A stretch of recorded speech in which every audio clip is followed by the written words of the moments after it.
You're watching Unrendered on IKTV. I am Tony Regisford, and of course you can follow us on Twitter at iConcepts. My guests on this edition are Dr. Rosalind Ambrose. She is the chairperson of the National Accreditation Board, and Mrs. Nicole Bonadie Baker, who is the permanent secretary in the Ministry of Education. And lovely ladies, we're into our final segment. Time flies when we are having fun, if we can call this fun. But I was asking you the question, P.S., whether or not you can say or address the issue of the truthfulness, the absolute truthfulness that is being communicated to the students at the community college in terms of the associate degrees that they stand. I think you've established, or we have established, that accreditation is a process, and we know that. We have established that there's a recognition agreement, at least with the University of the West Indies, that has been backed up by the communique from Professor Corbly, who is the Pro-Vice Chancellor and the person responsible for undergraduate admissions at all three campuses. And the open campus And the as open well. campus, so all four campuses, basically. Right, and he has responded to a clarification that you asked him to give to the public.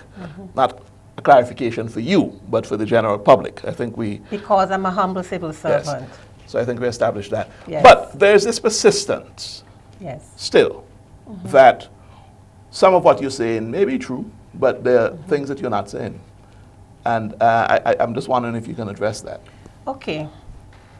Let me be a little devil's advocate. Perhaps what we are not saying is that some of the students are not saying to their parents and guardians the truth. That perhaps I have pursued an associate's degree, and though I was told that I need to make sure, as I've been told all of my life, I have to be competitive when I'm ready to go to university, and I get a bare pass, people like to call it that, meaning that you have not done very well, and then because you're not able to matriculate, a big furor is created. Now, I'm saying this generally because I don't know where the genesis of all of this came from. I have not checked any particular student's records. I do not know if there's any particular student who tried to matriculate into the university and who did not satisfy the GPA, or who got, even if they made the GPA, it was the bare minimum. I am not saying that. I am saying that our students have to understand, and they are told this at the community college, it's competitive out there. There are a limited number of places. For the number of students that the UWI takes in every year, when I go to these council meetings, me and my good friend who sits beside me, we are told that there are so many students clamoring to come in, and they can't take everybody. Even the University of the West Indies, with all its expansion, cannot take in every student, which is why the open campus facility was created, and which is why the community college as well crafted these associate degrees with the UWI. But you have to matriculate, get a certain level of pass. And that is what the message should be that we send to the students. And this is the message the college has been sending. And the parents have to get on board and send that message too. Because frankly, we do know, what I can tell you, there are a lot of students in between, here and there, who go to that community college and they waste time. And when they have not performed to the best of their ability, they may feel, because I can't matriculate into UWI, well, somebody has cheated me. And maybe the person is the college and the Ministry of Education. I don't know. But that is my response to your question. Dr. Ambrose, I am conscious that we just have about 10 more minutes to deal with the other issues. The issue of accreditation and the Accreditation Board, let's just take it away from the community college, just for 2 minutes, okay? Does the Accreditation Board look at these offshore colleges that set up here in Simmons? Is that your responsibility? Every institution that is a post-secondary institution is required to follow the same process. Application, which has all the components we described, the assessment by the board of the application, the site visits, the self-study, Right. the further consultation, and eventually So the 4 medical colleges here, for example, Yeah, have they applied to you for local accreditation? of course they have. And last November, the certificates of registration were handed to the ones that had applied and were approved, and they're up and running. So that process is So that process ongoing. applies to everyone. If Yes. you wanted to start a school of culinary arts, you will need to, Tony Regisford, Vincent, you will need to follow exactly the same process. If your counterpart from Australia or Norway wants to do the same thing, the application, the process remains exactly the same. You get no benefit from being a Vincentian. He gets no benefit from being a foreigner. So I just wanted to get that out. Yes, to yes. ensure It's not that single it's not, to any it's particular not that type you of were just set institution. up just to look at the St. Vincent Community College. No, not at all. It is This for a colleges that are regional- here that They- are they've to come seen in the that. future. For example, what about the institution that's being built out of Diamond? I think that is one for hotel management and to do with the hotel industry. Is that something that will The process remains the same. so it will come to you? It's virtually written in stone. It's a Yes. law. It will come to you Yes. for for purview. Yes. Right. P.S. What you've had some concerns about the speculation and the information that's being put out there, and I think you've really taken this thing in as maybe even I can venture to say personal affront on your integrity and your the way you apply yourself to your job. Why have you seen it fit to want to, apart from explaining the whole issue of why you wrote to Cobley, because we could have done that in 5 minutes. Why have you seen it fit to, She's taken it personally, or it has been personalized to her. well, whatever way you put it, whichever way you put it. Right. But what behoves you to come on a program like Unrendered? Well, Tony, I'm glad you said that because every time I look at Unrendered, I always think to myself, I am never going there. You're not touching this. I'm not touching Unrendered. But as I looked at the events that were unfolding over the past 2.5 to 3 weeks, as an adult, maybe if I were younger, when I was younger and more vulnerable, to statements made by others. I'm an older woman now. And as the permanent secretary in the Ministry of Education, I think when those erroneous pronouncements were made, the whole country focused on the St. Vincent and the Grenadines Community College and the students of the associate degree programs. I wasn't in the least bit worried about that. We've cleared that. I knew they were false. I knew that person would be ridiculed down the road because somebody would point out the fault. It was Professor Cobley. But my concern when I saw those false allegations being made and the stature of the person making them, I went in my thoughts to the almost 30,000 students in St. Vincent and the Grenadines in our education system. That's where my responsibility lies. And let me just explain what I mean, Tony. From the time a child enters the education system, you've mentioned you have a little one starting school. They seek knowledge and information. And how many parents in this country who have had grown children in primary, secondary school, the child wants to learn how to spell the word, let's say, mistake. Dad, can you help me spell mistake? You know how to spell mistake. Just like I knew the regulations of UWI, you know how to spell that word. Yeah. How many parents, the reflex action is go look it up in the dictionary. Why? The dictionary is the authorized source of information to build vocabulary. Yes. And this continues as the students progress through the education system. Mommy, I you're must a tell doctor. they'll Tell me you about They will osmosis. say go and look online now. Yeah, But go it's and the look same- online. It's the It's the same same dictionary. principle. It's the same Dictionary. principle. It's And not a book. more fundamentally, we have just introduced the CPEA. Our students at that primary level have to do book reviews and projects.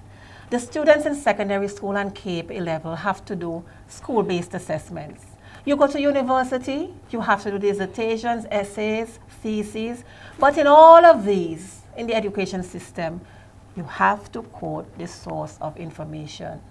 And it's 2 reasons you quote the source. To avoid plagiarism, you don't take credit for someone else's ideas, Yes. research, and more importantly, that teacher in primary school, the CXC marker reviewer of the CPA projects, the school-based assessments, the teachers, all of the forms in secondary, primary, etc., they must be able to verify that this student is not submitting an essay based on hearsay.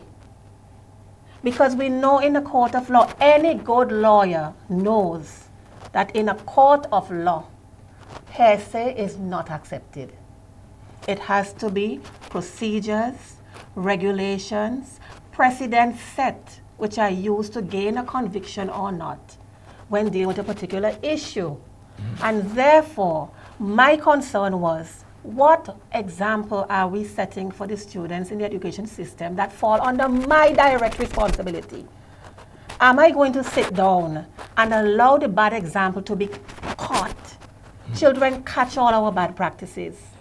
Everything children learn, it is because we as adults are not responsible.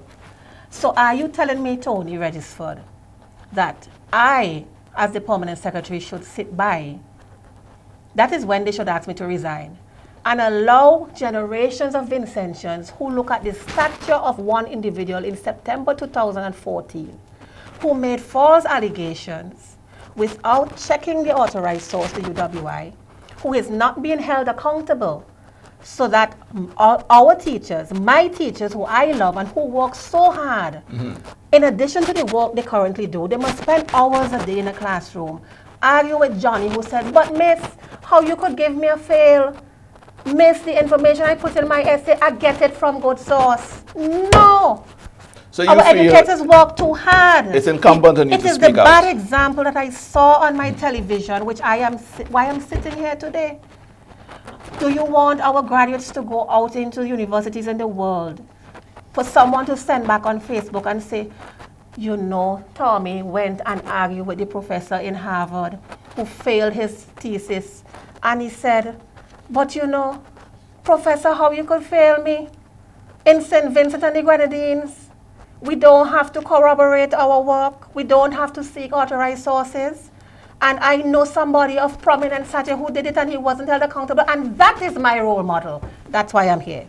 That's why I'm sitting here, Tony Regisford. So we cannot allow our children to follow bad examples in this country. And the level of discussion in this country has to change. Everybody, Vincentians, especially parents, have to sit with their children, you know, and discuss what has happened in this country in September 2014 and sit with their children. Please, when you're doing your work, make sure you check for authorized sources of information, and even if it's not authorized, because somebody 40 years from now might be doing a project and they might want to know if in 2014 associate degrees at the Community College of St. Vincent were recognized by the UWI and if persons could gain admission. One half of the class might go to a newspaper article and see Professor Cobley's letter, UWI stamp on it. A proactive civil servant got Cobley to respond. And another half of the class goes to the National Archives and they pull up not a newspaper, and they see on the front page, college associate degrees worthless, not worth the paper they're printed on. So this half submits the assignment on this information. The other half submits this assignment based on the hearsay. Which half is going to pass the course? This thing is going to ripple down generations to come. And I had to come here today, Tony Regisford, to let the parents out there know it doesn't matter what you may think, what you may believe, just talk to your children. Forget about the associate degree issue. My reason for being here is that let your children always remember to be circumspect in their work, to quote and reference information, and to be discerning and wise when seeking information in doing their school-based assessments, their essays, when they go to university. If I don't say that publicly in this country, then I am not doing the job I am paid to do. And I'm looking at the camera because, Tony, forgive me, I'm speaking to the nation of St. Vincent now. That is why I'm here, that's the job I'm paid to do, and that's why I'm sitting here. Dr. Ambrose, I think Ms. Bonadie Baker has had her final say there. We're the end Yes. of, we're actually at the end of the program. And I left her unchallenged, Yes. and I gave her the platform of Unrendered as a senior civil servant and one who I trust is professional in what she does to address the viewing audience of Unrendered. What are your final comments, Dr. Ambrose? My final comments are really just a little message to students, current and future students, that I really would like for people to understand that if there is something that you yourself are not clear on, find a credible source, not just any source, because sometimes we get distracted by the most boisterous source. You know, one that's talking the loudest, whether that's accurate or not. We need to teach our children to be more investigative, learn to navigate the systems and find out the truth behind something and seek the voice of authority, not the voice of hysteria. I was very disappointed. As a matter of fact, I was taken aback when, you know, I saw some of the tantrums, literally, frantically going on television, ranting about the associate's degree, ranting about accreditation, when it was really clear that the source of information was really not accurate.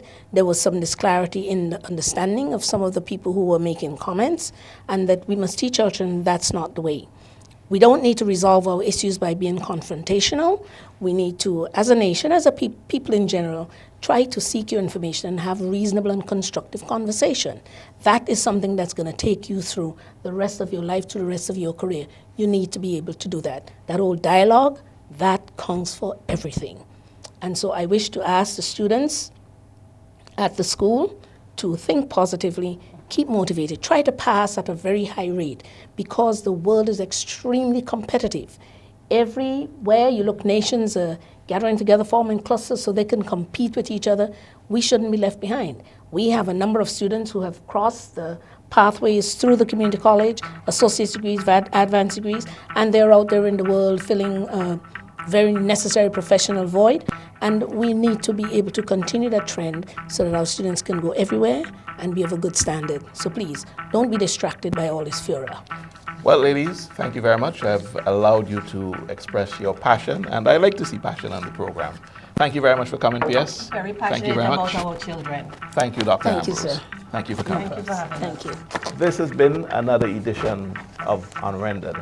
Unrendered will continue to seek the facts on this issue, and to that end, we will be attempting to seek the presence of Professor Cobley on one of our soon-to-be editions of Unrendered. I hope you enjoyed viewing this program.